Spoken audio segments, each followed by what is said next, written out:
AG ನ್ಯೂಸ್ಗೆ ಸ್ವಾಗತ.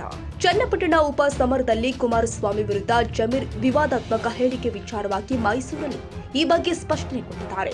ನಾನು ಮೊದಲಿನಿಂದಲೂ ಕುಮಾರಸ್ವಾಮಿ ಅವರನ್ನ ಕರಿಯಣ್ಣ ಅಂತಿದ್ದೆ, ಅವರು ನನ್ನನ್ನ ಕುಳ್ಳಣ್ಣ ಅಂತಿದ್ರು. ಚುನಾವಣೆ ಕಾರಣದಿಂದ ಈಗ ನನ್ನ ಮಾತನ್ನ ವಿವಾದ ಮಾಡ್ತಿದ್ದಾರೆ. ನನ್ನ ಮಾತಿಂದ ಯಾರಿಗಾದ್ರೂ ನೋವಾಗಿದ್ರೆ ನಾನು ಕ್ಷಮೆ ಕೇಳ್ತೀನಿ ಎಂದಿದ್ದಾರೆ. ಅಲ್ಲದೆ ರಾಜೀನಾಮೆ ಕೊಡುವಂತೆ ಪ್ರತಿಭಟನೆ ನಡೆಸ್ತಾ ಇರುವ ವಿಚಾರವಾಗಿ ಅಂತಹ ತಪ್ಪು ನಾನು ಮಾಡಿಲ್ಲ.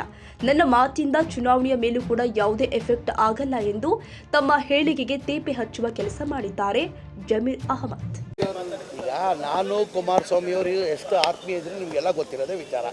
24 ಗಂಟೆಯಲ್ಲಿ 16 ಗಂಟೆ ಜೊತೆ ಇರ್ತಾ ಇದ್ವಿ. ಆವತ್ತು ಅವ್ರ ಪ್ರೀತಿಯಿಂದ ನನಗೆ ಕುಳ್ಳ ಅಂತ ಇದ್ರು, ನಾನು ಅವ್ರಿಗೆ ಕರಿಯೋಣ ಅಂತ ಇದ್ದೆ. ಇವತ್ತಿಂದ ಇಲ್ಲ, ಆವತ್ತಿನ ಭಾಳ ಸತಿ ಹೇಳಿದ್ದೀನಿ ನಾನು. ಇವತ್ತು ಏನಾಗಿದೆ, ಈ ಚುನಾವಣೆ ಹಿನ್ನೆಲೆಯಲ್ಲಿ ಅದು ದೊಡ್ಡ ಇಶ್ಯೂ ಮಾಡಿದ್ದಾರೆ. ಆ ದೊಡ್ಡ ಇಶ್ಯೂ ಮಾಡೋದು ಇವತ್ತೇನು ಮೊದಲೇ ಬಾರಿ ನಾನು ಹೇಳ್ತಾ ಇಲ್ಲ ಕರಿಯೋಣ ಅಂತ. ಆವತ್ತಿಂದನೂ ನಾನು ಕುಮಾರಸ್ವಾಮಿ ಭಾಳ ಆತ್ಮೀಯ ಇರುವಾಗ ಆವಾಗ ಕುಮಾರಣ್ಣ ನನಗೆ ಕುಳ್ಳ ಅನ್ನೋರು, ನಾನು ಕರಿಯೋಣ ಅಂತ ಇದ್ದೆ. ಅವತ್ತಿಂದ ಹೇಳ್ಕೊಂಡು ಬರ್ತಾರೆ. ಇವತ್ತು ಅದಕ್ಕೆ ಏನಂತ ಅಂಥದ್ದು ಏನಂತ ಹೇಳಿದ್ವಿ ಕ್ಷಮೆ ಇಲ್ಲ. ಈಗ ನಾನು ಈಗ ಮೊದಲೇ ಬಾರಿ ಕರೆದಿದ್ರೆ ನಾನು ಕ್ಷಮೆ ಕೇಳ್ಬೋದಾಗಿತ್ತು.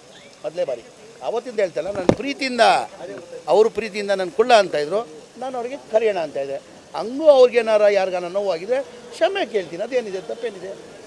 ಅವ್ರಿಗೆ ನನ್ನ ಮಾತಿಂದ ಯಾರಿಗಾನ ನೋವಾಗಿದ್ರೆ ನಾನು ಕ್ಷಮೆ ಕೇಳ್ತೀನಿ. ನಾನು ಮುಂಚೆಯಿಂದ ಪ್ರೀತಿಯಿಂದ ಹೇಳ್ತಿರೋದು, ಇವತ್ತಿಲ್ಲ ಇದು. ಅವ್ರು ಅವತ್ತಿಂದನೂ ಅವ್ರು ನನಗೆ ಕುಳ್ಳ ಅನ್ನೋರು ನಾನು ಕರಿಯೋಣ ಅನ್ನೋನು. ರೀ ಸಮಯ ನಾನು ಅಂತ ಹೇಳಿ ಹಂಗೆ ನೋವಾದರೆ ನಾನು ಕ್ಷಮೆ ಕೇಳ್ತೀನಲ್ಲ, ಕ್ಷಮೆ ಕೇಳ್ತೀನಿ ಅಂತ ಹೇಳಿದ್ದೀನಿಲ್ಲ. ಕೇಳಬೇಕು ಅಂತ ಒತ್ತಾಯ ನೋವು ಈಗ ನಾನು ಏನಂತ, ಈಗ ಯಾರಿಗಾರದಿಂದ ನೋವು ಇವತ್ತೇನು ಹೊಸ್ದಾಗಿರಲಿಲ್ಲ, ಅವತ್ತಿಂದ ಹೇಳ್ಕೊಂಡು ಬರ್ತಾ ಇರೋದು. ಇವತ್ತು ಆ ಹೇಳಿದಿಂದ ಯಾರಿಗಾರ ನೋವಾಗಿದೆ ನಾನು ಕ್ಷಮೆ ಕೇಳ್ತೀನಿ ಅಂತಲೂ ಹೇಳ್ತಾ ಇದ್ದಿಲ್ಲ. ಏನಕ್ಕೆ ಎಫೆಕ್ಟ್ ಬೀಳ್ತದೆ ಅದು? ಇವತ್ತು ಬ್ರದರ್ ಮೊದಲೇ ಬಾರಿ ಏನೂ ಹೇಳಿಲ್ಲ ನಾನು, ಮೊದಲೇ ಬಾರಿ ಏನಿಲ್ಲ ಹೇಳಿಲ್ವಾ. ನಾನು ಕುಮಾರಸ್ವಾಮಿ ಆತ್ಮೀಯ ಇರುವಾಗ ಅವ್ರು ನನಗೆ ಕುಳ್ಳ ಅನ್ನೋರು, ನಾನು ಕರಿಯಣ್ಣ ಅನ್ನೋನು.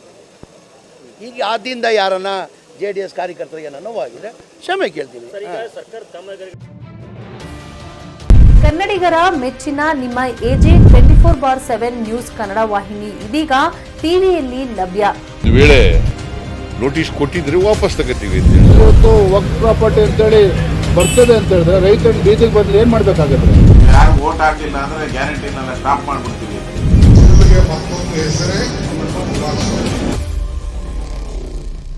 ಕರ್ನಾಟಕ ಮತ್ತು ದೇಶ ವಿದೇಶ 360 ಡಿಗ್ರಿ ಸುದ್ದಿ ಹಾಗೂ ಉತ್ತರ ಕರ್ನಾಟಕ, ಬೆಳಗಾವಿ, ಬಾಗಲಕೋಟೆ, ಧಾರವಾಡ, ಹಾವೇರಿ, ಗದಗ, ಬಿಜಾಪುರ ಜಿಲ್ಲೆಯ ಕ್ಷಣ ಕ್ಷಣದ ವಿವರವನ್ನ ಪಡೆಯುವುದಕ್ಕೆ AJ 24/7 ನ್ಯೂಸ್ ಕನ್ನಡ ವಾಹಿನಿಯನ್ನ ಲೈಕ್ ಮಾಡಿ, ವಿಡಿಯೋಗಳನ್ನ ಶೇರ್ ಮಾಡಿ, ಕಮೆಂಟ್ ಮಾಡುವ ಮೂಲಕ ನಮ್ಮ ವಾಹಿನಿಗೆ ಸಹಕಾರ ನೀಡಿ ಮತ್ತು ಚಾನೆಲ್ ಅನ್ನ ಸಬ್ಸ್ಕ್ರೈಬ್ ಮಾಡಿ.